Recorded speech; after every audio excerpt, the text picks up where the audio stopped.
Okay, I'm back again on the Fondbites Bake Along 2.0 live, and this is the third week, and I just can't believe we are already crossed 2 full weeks and then moved on to the third week. So third week, when I was looking at what I have to do, I just didn't want to repeat what I've done. Like I don't want to do a brownie or a cookie. Then what else? Like then maybe a cake. And what cake would it be? And so I was looking at adding some dried fruits and nuts, and then trying to add a bit of that health factor, obviously. So it was dates and walnuts. While I'm doing the recipe, I'm also going to talk about certain variations, what you can do, what you can substitute for dates and for walnuts, and any other flavor can you really add. We're also adding some lemon into it, so there is a really nice zest of the lemon that gives a beautiful citrusy flavor to the whole cake. And we are using brown sugar. The recipe card is posted. One step is missed out, where the soaked dates, that step is there, and to add the soaked dates into the batter, that one step is missing, which will be after the eggs. Okay, so that you can check out while I am making it now. And I was just waiting for quite a few of you to join in. So wishing you all a happy Vijayadashami, happy Dasara to all of you. I'm really glad to be here on this auspicious day. Last week the same day was my birthday, and I was just here with all the balloons and all that, and that was again a special day. And here today on the Vijayadashami, where you guys have to start up doing something new beginnings. It just marks for new beginnings, right? I'm glad I'm here again to meet you all, connect with you, and bake something new. Okay, so let's get into the recipe. You can post in your queries. I have my team, they could reply to you in the meanwhile, or if there is a place where I can wait, look into the comments and then talk to you, I will also be doing that. Okay, so to start with the recipe, ingredients are there on the recipe card, which you can check out. For the measurements, they are perfect. That is given there in the recipe card. To begin with, the recipe card says hot tea, right? I thought, okay, maybe if some of you are not good tea makers, then you have doubts on how do you really make the tea, hot tea. So I have the induction stove. I'm switching it on, and there is 1 cup of water. We are going to basically need, the recipe says half a cup of hot tea, right? So I have added 1 cup of water, and there is also going to be some evaporation, right, when the tea is going to be boiling, and we will discard a little bit. So we will be using exact half a cup to soak the dates. And say suppose you are like not a friend of tea, if you're not a tea lover, I mean, don't worry, your cake is definitely not going to taste tea at all. We're just going to intensify the dates flavor and soak up the dates, because we don't want the dates as it is to go into the batter. We just want it a little more soggy. To improve the dates flavor, tea is added, and 100% tea's flavor is not going to be in the final cake. So go ahead, even if you're not a friend of tea, go ahead and follow the step. It is definitely going to be good. Okay, so now this is 2 tablespoons of tea powder, which I'm adding it into the water, and I'm going to let this boil up, after which I will sieve the tea, and then I am going to add that into the dates. So for the dates, they are cut and pitted. The seeds are removed. They are seedless dates. Okay, and into that I have the zest of 2 lemons. I had added 1 lemon, but I felt more citrus flavor comes from the zest of the lemon, and it is really good to add a little more zest for a more citrusy flavor, the lemon's flavor. Okay, so this is the zest of 2 lemons, and then to that I'm going to add baking soda. Okay, and all of this will go together, and the hot tea is also going to go into it, and we need to allow that to soak for 10 minutes. And that we will be adding it a little while later. We're just going to give it a little more time for it to soak up. Okay, so while the tea is boiling, I'm just going to add in lemon zest to the dates, and the baking soda also goes.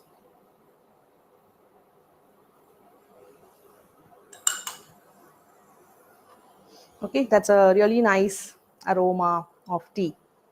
You don't want to overflow. Don't allow it to overflow and pour out.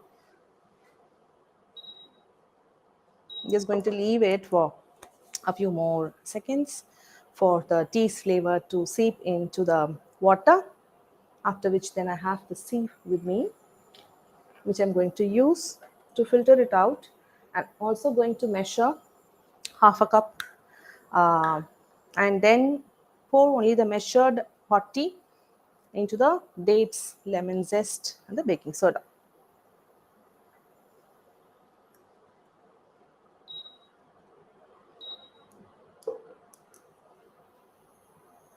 Just letting it boil thrice. So once done, and then the third time will be faster.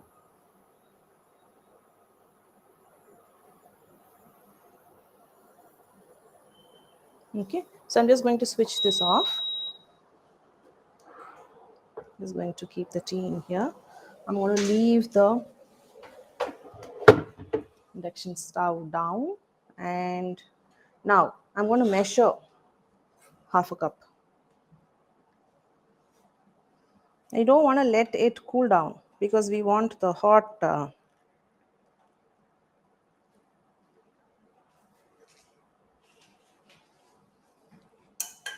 okay, so this, there's little bit there which I could use up, but this is going to be a concentrated tea. If you want to add milk and then use that up. Now this, I'm just going to pour it into the dates, lemon zest, and the baking um, soda is there in this. I'm just going to mix it up.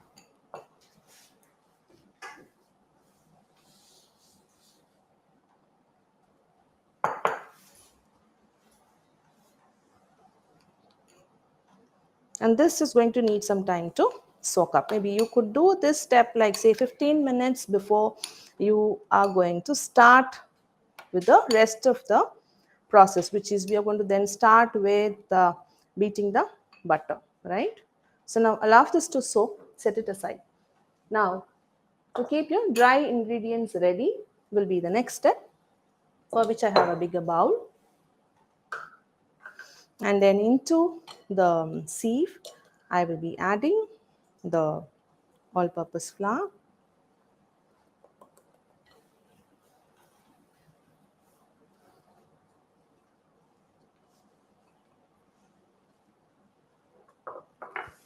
salt goes in,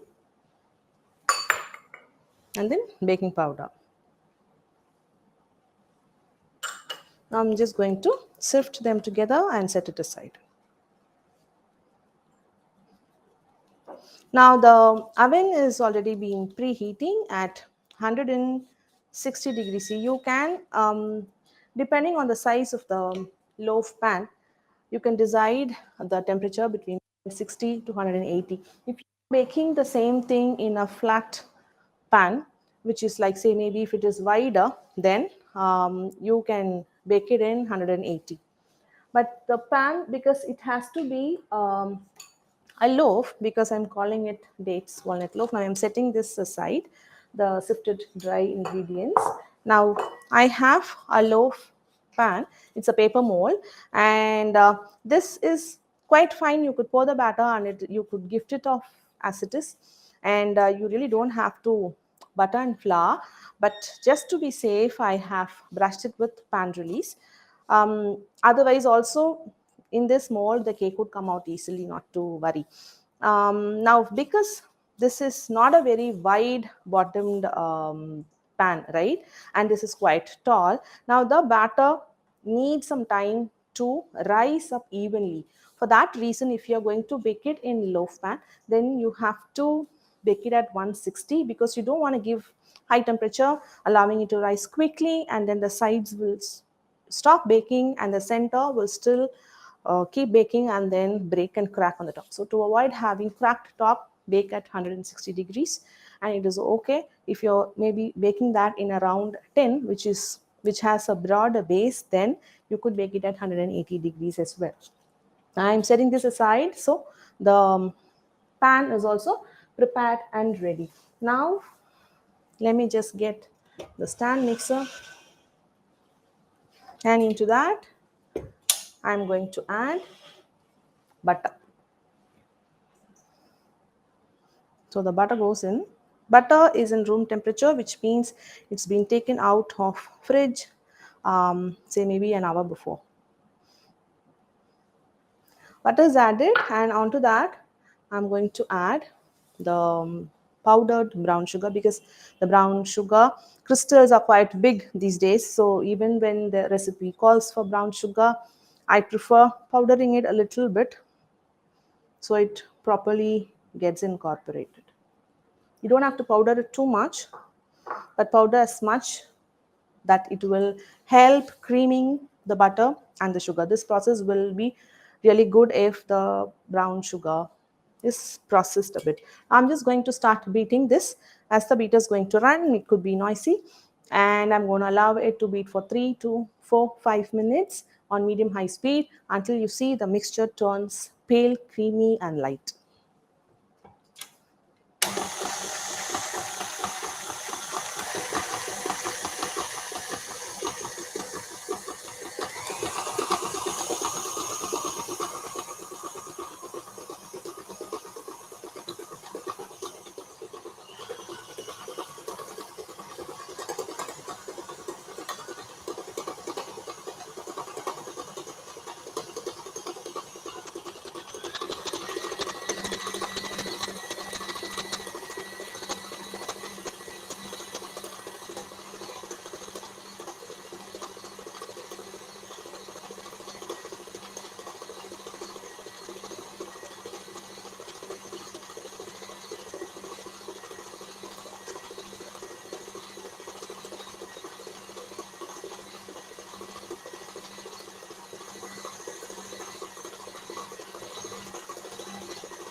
You can see how the texture changes if you are using a handheld beater with a bowl, or even a stand mixer that does not have a silicone paddle attachment like the one that I have now. You have to stop in between, scrape down the sides, and then continue beating even at the stage. Now, though the silicone spatula is there, which I wanted to keep it for the glass bowl, so in the video it is see-through. It is not necessary to have paddle attachment with silicone spatula. You can stop in between and then scrape and then continue.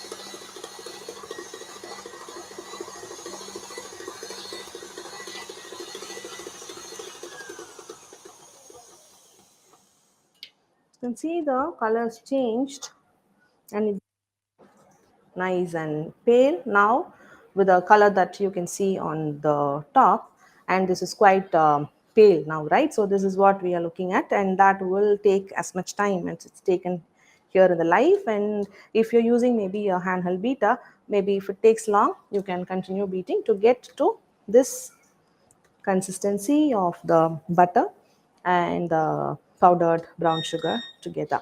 Now into this I'm going to add egg, and every time there is a recipe with egg, and there are quite a lot of egg substitutes and all that, right? So See, either I come up with a recipe with and a substitute for eggless itself. If I've tried that myself and seen the results, then I'm just going to give it to you upfront. But then there are certain recipes which I can be very sure of that what egg substitute would work, and you could try it out, and I'm pretty sure that it is also going to work well. So this is one such recipe, and in most of the cases, especially in cakes, if there is one egg, then you can confidently substitute with a flax meal replacement, which is for every egg, for every one egg, you take 1 tablespoon of the flax meal. Flax meal is powdered flax seeds, and add 3 tablespoons of room temperature water into it. Allow it to soak for 5 minutes, after which process that whole thing in your small jar mixie, food processor or mixie that you call it, and use that. It becomes a wobbly mixture, and use that in place of one egg. Wherever there is one egg, especially when you're making cakes, you can do that. I'm looking at the comments.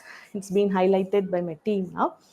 Which butter we should use? Any specific brand? No, I'm usually not a brand specific type of person. When it comes to baking, you should be able to use the brand that is easily available to you, that you can just go pick it up from your nearby supermarket. Any brand works fine. I think I'm using Delecta. If you want to know which brand I'm using, because that is available in bulk for me to get from the baking supply store, where I get rest of my other ingredients as well. Can we add dates in plain water? No, you need hot water for the dates to get soaked well. Okay, so I'm going to continue adding the egg. One egg will go in. But in place of that one egg, you know what you have to do for the egg substitute. Flax meal replacement is just one word that I would like to use, where you know what you have to do. A tablespoon of the flax meal to 3 tablespoons of water, soak it, process it, and use it in place of egg when it comes to cake recipes. Now, I'm going to continue beating this, say, for a minute on medium-high speed until the egg gets incorporated really well.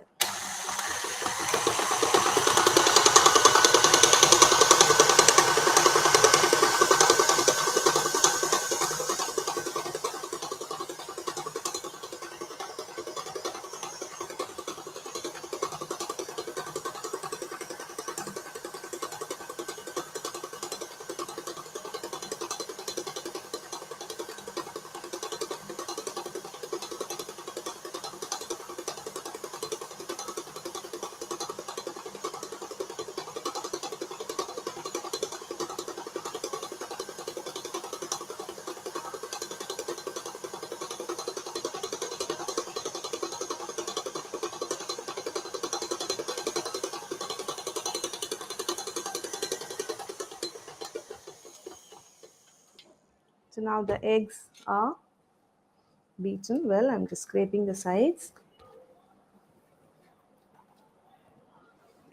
Okay, and now I'm going to add the dates that we had kept for soaking.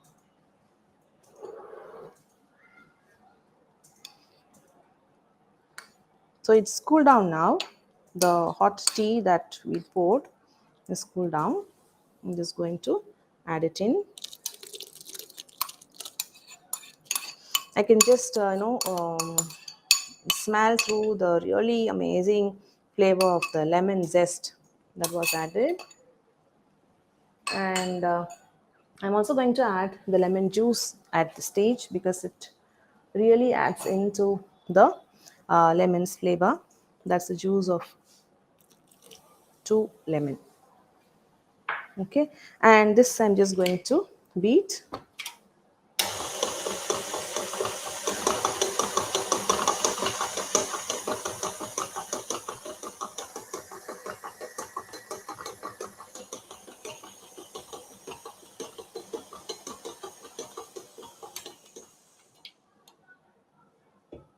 And now the flour, everything can go in, and with a little folding, we can just beat it for a few seconds. This flour mixture that was sifted already, right? So it has salt and baking powder also.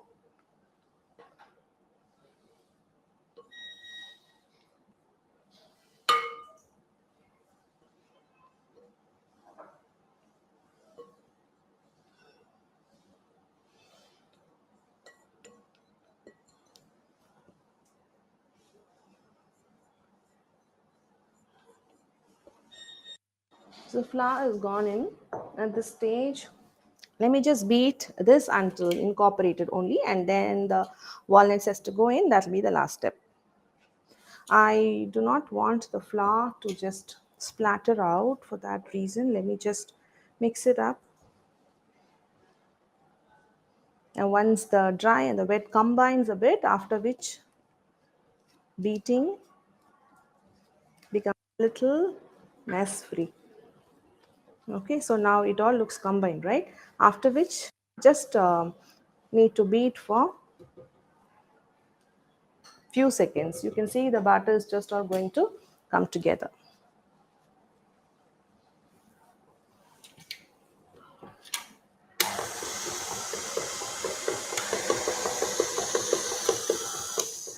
So that's it. After adding the flour, you have to just stop beating it. You should not overbeat. After that, I'm just going to take the bowl out, and then I'm going to fold in the um, walnuts.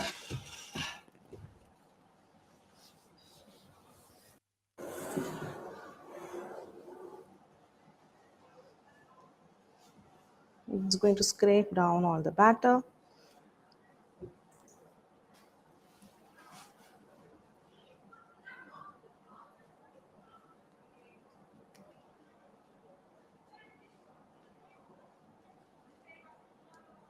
Okay, all the batter is done, and let me just give it a scraping through. Just go till the bottom, and then I have the chopped walnuts. I'm just going to add that in, and again fold.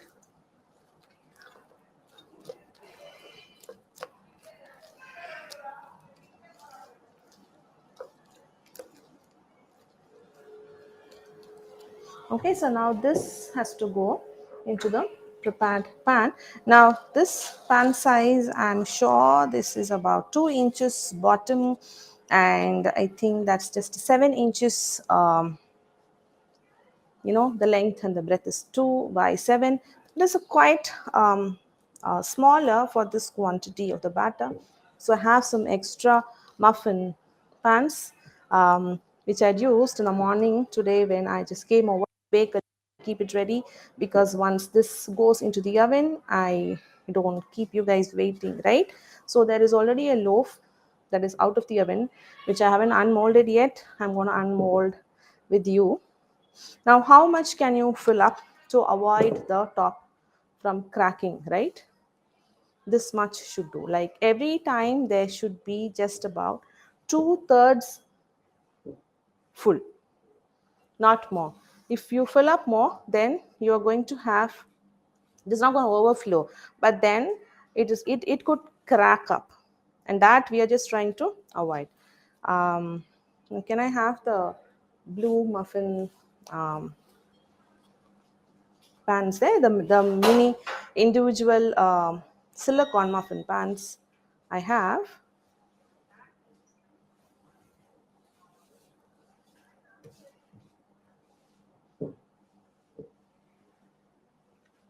So the remaining, I'm just going to add it into this.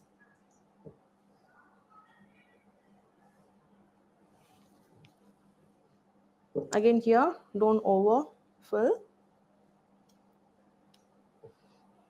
You can, if your loaf pan, you could use your loaf pan itself, the metal one, doesn't matter, it works quite the same. Now if the batter fills up that pan 2/3 full, just go ahead and use that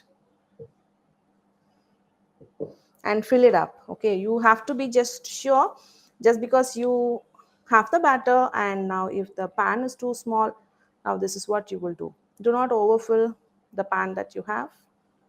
Instead, fill only 2/3 of the pan.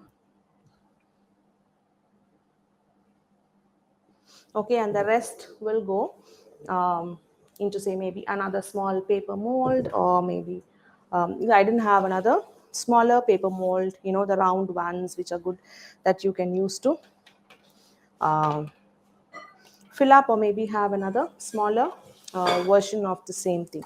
Now I have the um, just giving it a little tap. Now I have some walnuts. I couldn't find whole. Whole is good.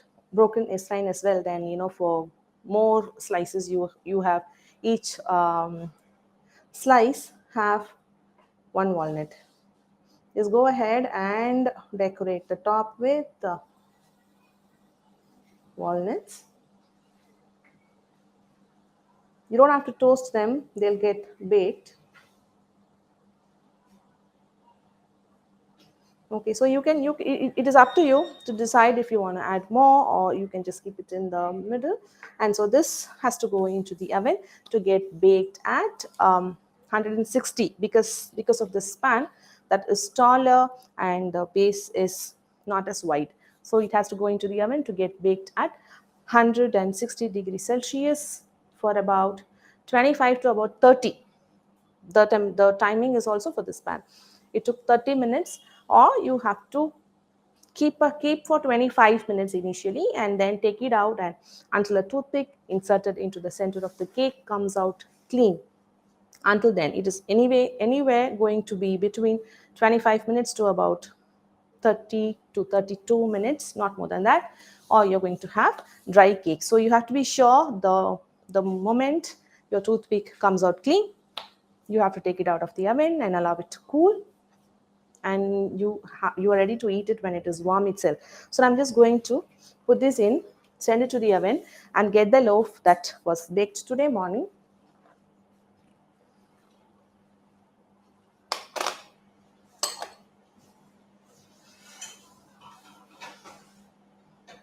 I'm going to cut it out here to see how the texture has come. Thank you. So here's the loaf. It was quite warm. I want to keep it pushing till the end. I would have loved to have it warm, but then planning and then getting ready. So I thought, let me finish it off in the morning itself. So I'm just going to unmold it. Then we have the plate, and because this is this paper mold, which is good enough, it is just going to release itself quite easily. And just to be safe, I'm just going to use the plate.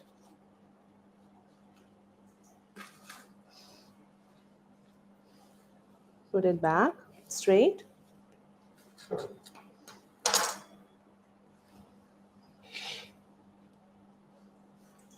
Let me go ahead. I'm just going to give space for the walnuts. I'm not going to cut through the walnuts.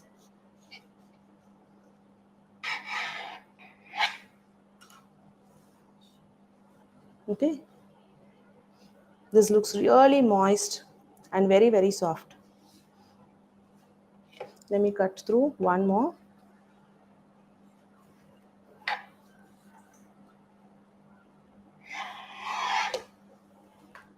Okay, so that's a really, really beautiful texture. Okay, it's soft and stable. I'm just going to just remove a piece and also taste it with you guys.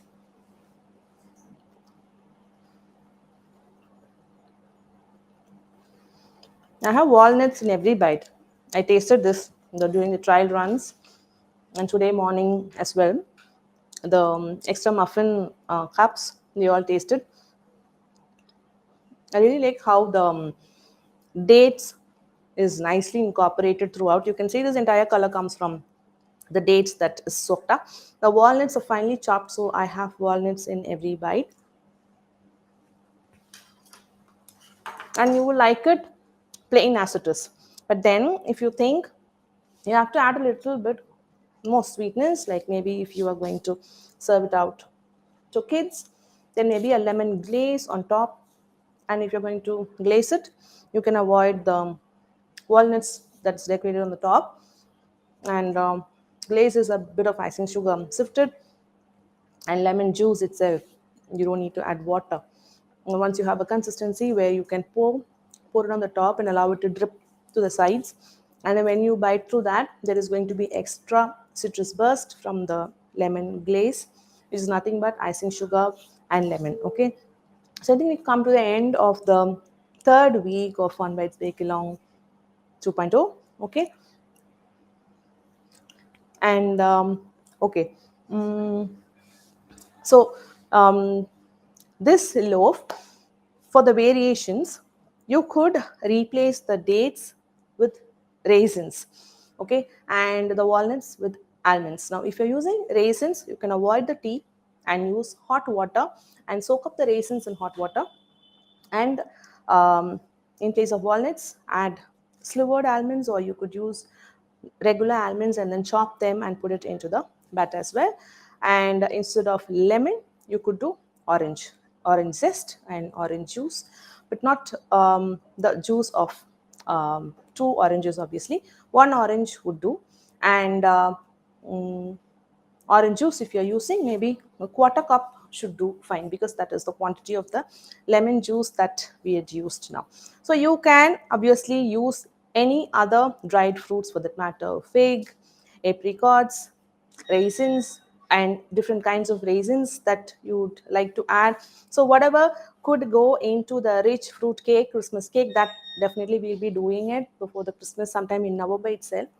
Now, to this recipe, this one variation is my favorite, and I would also love the ones with raisins, almond, and orange that replaces the dates, walnuts, and lemon in this recipe. Okay, with this, we come to the end of this week. Sign off for this week on third week. See you guys. Bye.